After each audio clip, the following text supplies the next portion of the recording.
Hey everyone, today we're going to dive into a pretty provocative idea, one that's drawn from ancient texts but points right at modern Israel.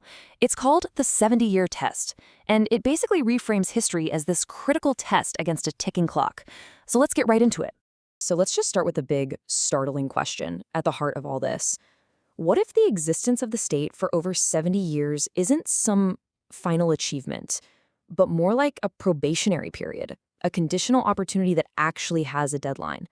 All right, so let's really break down this core concept, this idea of the state itself as a trial, as a kind of ticking hourglass with a very, very specific purpose. So, according to this viewpoint, the return to the land was never just about creating a high-tech nation, or even just about physical survival. No, it was about one thing and one thing only, fulfilling a mission to build a house for God. And this isn't just something to do, it's the very condition for being here. And this is where it gets really interesting, because temple here doesn't just mean a building made of stone and mortar. The mission, as it's described, is to build a spiritual dwelling place, a society, a collective consciousness, where divinity can feel at home, both inside us and in the world we build together. Okay, so to really feel the urgency behind this whole 70-year clock thing, we've got to go back in time. We have to look at the historical blueprint for this idea, which is rooted in the words of the prophet Jeremiah and, crucially, the way Daniel understood them. You know, we tend to think of Jeremiah as this prophet of doom and gloom, right? But according to this reading, he was basically laying out the terms of a contract. And the terms were brutally simple. Uphold your side of the deal and you get to stay. Break it and you're out. The land was always conditional. And this timeline really lays out that historical pattern for us. When Jeremiah prophesied a 70-year exile, it wasn't supposed to be a passive waiting period. Daniel, sitting in Babylon, got it. He understood it was an active deadline. The clock wasn't just ticking, it was ticking down to a moment of decision, a trigger for action. Right, so this is absolutely key. For Daniel, that 70-year prophecy wasn't just ancient history. It was an instruction manual for the future. He knew that if the people didn't step up, pray, and actually act to go back and rebuild, the opportunity would just be lost. They'd simply fade away into history. Okay, so now let's bring it all into the present day. And this is where you start to see this powerful and honestly pretty uncomfortable parallel being drawn with our own time.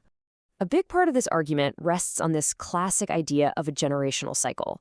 You have the first generation, the founders, who are driven by the mission. Then comes the second generation, who remembers the sacrifices. But by the third generation, which this argument says is us, that original why starts to get fuzzy, and that's when you become vulnerable. And what's the consequence of forgetting? Well, it's pretty stark.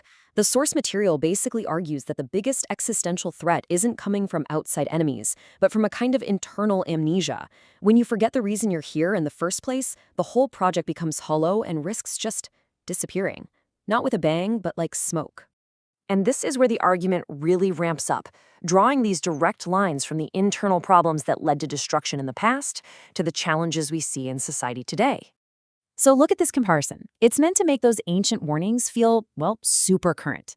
What was once called idolatry, this view argues, now looks like the worship of money and power, which distracts from the real spiritual purpose. The old cries against social injustice sound a lot like the conversations we're having about today's growing economic gaps.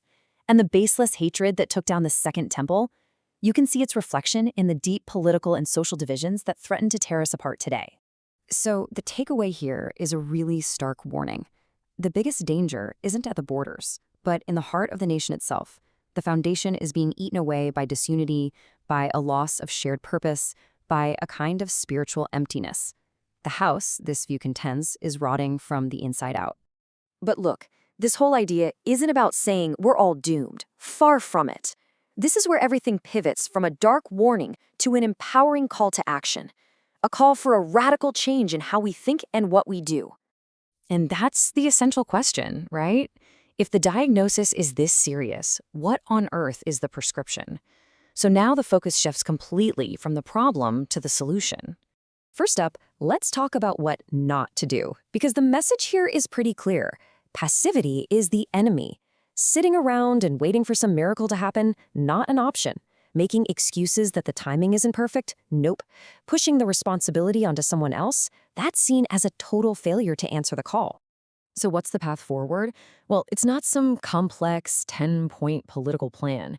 It's actually much more personal, and it's immediate. It starts with just waking up, realizing the test is real.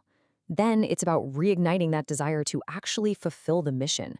From there, it's about each of us taking personal responsibility for our part. And finally, you start right now, today.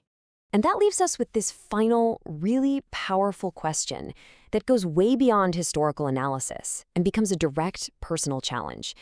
Is this 70-year clock a prophecy of doom, or is it a final, urgent invitation to build something meaningful? According to this view, the choice is ours.